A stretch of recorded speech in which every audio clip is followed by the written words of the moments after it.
पता नहीं क्यों मेरे सास-ससुर अक्सर मुझसे नाराज़ ही रहते हैं। मैं तो ऐसा कुछ भी नहीं करती हूँ कि उन्हें परेशानी हो। जो वो लोग कहते हैं वैसा ही कर लेती हूँ। फिर मुझसे नाराज़ रहने का आखिर क्या कारण है? मेरे मन में अक्सर ये सवाल आते। शादी के शुरुआती दिनों में हर बार यही लगता था कि शायद ये मेरी गलतफ़हमी है। मैं ही ज़रूरत से ज़्यादा सोच रही हूँ। मुझे ये लगता था कि अक्सर बिना बात के ही सास और ससुर मुझसे नाराज़ रहते हैं। पर फिर मैंने ये सोचा कि अभी तो मैं नई-नई शादी हुई है, क्या पता मुझे भी गलत लग रहा हो। हो सकता है कि शायद उनका स्वभाव ही ऐसा हो कि वो लोग चुप रहना पसंद करते हो। पर फिर कई दिनों तक मैंने इस बारे में गौर किया। मैं अब नोटिस करने लगी थी। तब पता चला कि ये उनकी चुप रहने वाली आदत नहीं थी। वो लोग तो सचमुच मुझसे नाराज़ रहते थे और ये तो मेरी कुँवारी ननद ईशा की आदत थी, जिसका खामियाज़ा मुझे भुगतना पड़ रहा था। पर पता नहीं क्यों मेरी ननद की आदत ऐसी क्यों थी, जब भी मैं बाहर कहीं जाती थी तो वो मुझे बड़े गौर से देख रही होती थी। कहती तो एक शब्द भी नहीं थी, पर उसकी नज़रें बहुत कुछ बोल जाती थी। वो एक ही नज़र में मुझे ऊपर से नीचे तक चेक कर लेती थी कि मैंने क्या पहना है। मेरे कपड़े, मेरी ज्वेलरी, यहाँ तक कि मेरी सैंडल तक पर उसकी नज़र रहती थी। कहने की बात नहीं है, पर नेल पेंट तक का कलर उसे पता होता था। और फिर ये ज़रूर पूछती थी कि आखिर ये लेकर कौन आया है? आपके मायके से मिला है या कोई तोहफ़ा है? और तोहफ़ा भी है तो किसने दिया है? कहीं आपने भैया से तो नहीं मँगाया है? और मैं हर बार मुस्कुराकर इसका सच-सच जवाब देकर वहाँ से रवाना हो जाती थी। मुझे समझ में नहीं आता था कि आखिर वो ऐसा क्यों करती है। मुझे तो यही लगता था कि आखिर वो भी एक युवा लड़की है।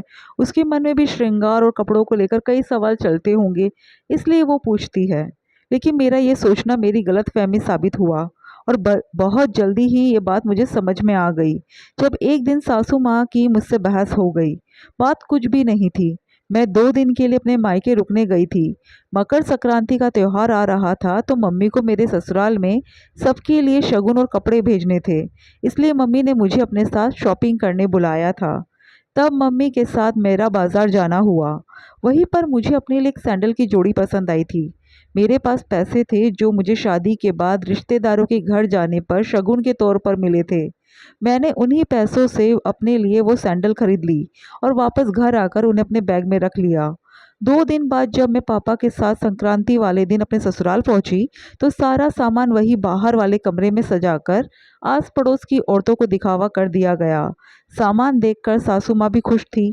सब कुछ सही चल रहा था। लेकिन शाम को मुझे अपने पति के साथ उनके दोस्त के घर जाना था, तो मैं तैयार होकर नए सैंडल पहनकर चली गई। जब मैं वापस लौटी तो सास ससुर दोनों का मुंह फुला हुआ था। मैं हैरान थी कि आखिर बात क्या है। जब मैं गई थी तब तो सब ठीक था, पर अचानक क्या हो गया। पर किसी ने मुझसे कुछ नहीं कहा। दूसरे दिन पति सर्वेश जब अपने ऑफिस रवाना हो गए, उसके बाद सास मुझसे सवाल जवाब करने लगी। बहू, ये सैंडल तुझे तेरी मम्मी ने दिलाए हैं क्या? तेरे पास तो ऐसे सैंडल नहीं थे। उनकी बात सुनकर मैंने जवाब दिया, मम्मी जी, ये सैंडल मम्मी ने नहीं दिलाए हैं। ये तो मैं मम्मी के साथ जब बाजार गई थी तब मुझे पसंद आ गए थे। इन्हें तो मैं खुद खरीद कर लाई हूँ। बहू, तुम्हारे पास पैसे कहाँ से आए? उन्होंने सीधा सीधा मुझसे सवाल किया।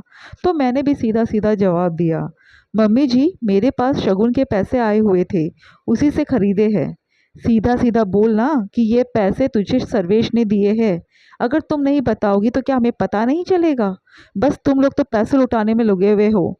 उनकी बात सुनकर मैं हैरान होकर उनकी तरफ देखने लगी, पर उन्होंने जब मुझे बोलने का मौका ही नहीं दिया। वो बोलती ही जा रही थी। ऐसे चोरी छुपे सामान मंगाने का क्या फ़ायदा? परिवार परिवार की तरह होता है। अगर तुम परिवार को परिवार नहीं मानोगी तो क्या फ़ायदा तुम्हारा इस घर में? पहले तो मेरा बेटा ऐसा नहीं था। पता नहीं क्या जादू कर दिया जो वो अपनी माँ और बहन को भी कुछ नहीं कहता। अरे हम दोनों को तो छोड़ो, अपने पापा तक से कुछ नहीं पूछता। पता नहीं और क्या-क्या सिखा दिया उसे इतने से दिनों में। उनकी बातें मेरे सिर के ऊपर से जा रही थी। मुझे अभी भी समझ में नहीं आ रहा था कि आखिर वो बोलना क्या चाह रही है। पर उन्होंने इस पूरी बहसबाजी में कई ऐसी बातें बोल दी जिसे सुनकर मैं हैरान थी। वो सीधा-सीधा मुझ पर कई इल्ज़ाम लगा रही थी। उन्हें ऐसा लगता था कि मैं उनके बेटे को चोरी-छुपे सामान मंगाती हूँ और उनका साफ-साफ कहना था कि मैंने उनके बेटे को चोरी करना सिखा दिया, झूठ बोलना सिखा दिया, अपनी माँ और बहन से छुप-छुप कर अपनी बीवी के लिए सामान लाना सिखा दिया। अभी वो मुझे ये सब सुना ही रही थी कि तभी ससुर जी भी बीच में आते हुए बोले, क्यों बहस कर रही हो तुम इससे? शांति रखो। इसने तो आते ही अपने संस्कार दिखा दिए। वैसे भी अपने बेटे को माता पिता जो पूरी ज़िंदगी नहीं सिखा पाते, वो ये पत्नी नामक जीव आते ही 2 दिन में सिखा देती है। जब अपना ही बेटा ऐसा हो तो बहू से तो क्या ही बोले। मुझे लगा था कि ससुर जी उन्हें समझाएंगे, पर यहाँ तो कुछ और ही हो गया। ससुर जी की बात सुनकर तो बोलने के लिए कुछ बचा ही नहीं था। अरे जिन्हें अपने बेटे पर ही भरोसा नहीं था, वो बहू पर तो क्या ही विश्वास करते। लेकिन तभी मेरी नज़र ईशा पर पड़ी, जो इस पूरे तमाशे में अपनी मम्मी के पीछे खड़ी होकर मुस्कुरा रही थी। माजरा समझते देर नहीं लगी कि किसने उन लोगों को भड़काया होगा। ऐसी भी बेटियां होती है जो अपने ही मायके में आग लगाकर खुश होती है। पता नहीं उन्हें बहू की शिकायत करने में क्या मज़ा आता है। उसके बाद तो आए दिन का ये किस्सा होने लगा था। मैं और मेरे पति उन्हें समझा समझा कर थक गए, लेकिन शायद उन लोगों को अपनी बेटी पर विश्वास ज़्यादा था। और आखिर वो दिन भी आया जब मेरे पति ने ही हाथ जोड़कर कह दिया, आपको जो समझना है समझो। मैं रोज़ रोज़ आपसे बहस नहीं कर सकता।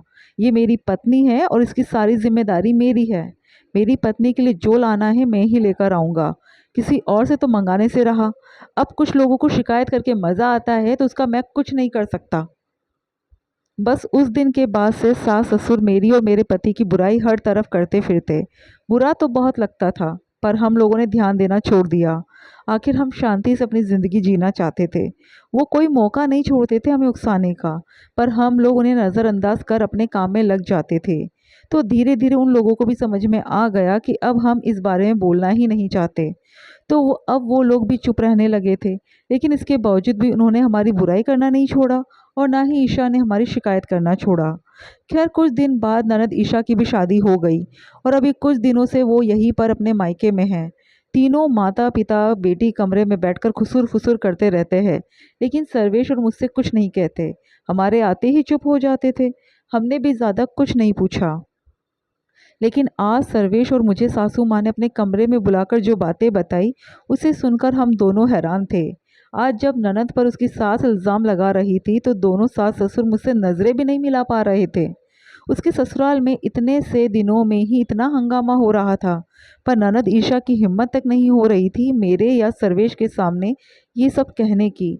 सच कहा है किसी ने कि कर्म लौट कर आते हैं। मेरे तो पति ने फिर भी मेरा साथ दिया था। उसके पति ने तो माँ के बहकावे में आकर उसे घर से ही निकाल दिया। आज जब बात सिर से ऊपर हो गई, तब जाकर सास ससुर ने सर्वेश से ये बात कही।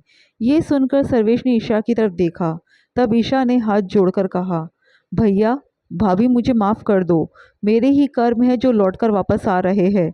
आज पता चल रहा है कि कैसा लगता है जब ससुराल में आप पर इल्ज़ाम लगते हैं और आप कुछ कह नहीं पाते हो।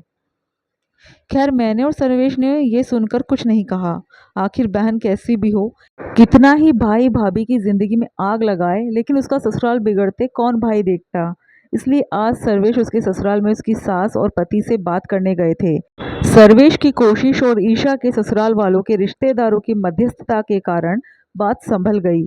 आज ईशा अपने ससुराल में है। अपनी बेटी का घर बसते देखकर अब जाकर सास ससुर मुझसे और मेरे पति से ठीक से बात करने लगे, क्योंकि अब शिकायत करने वाला कोई नहीं था।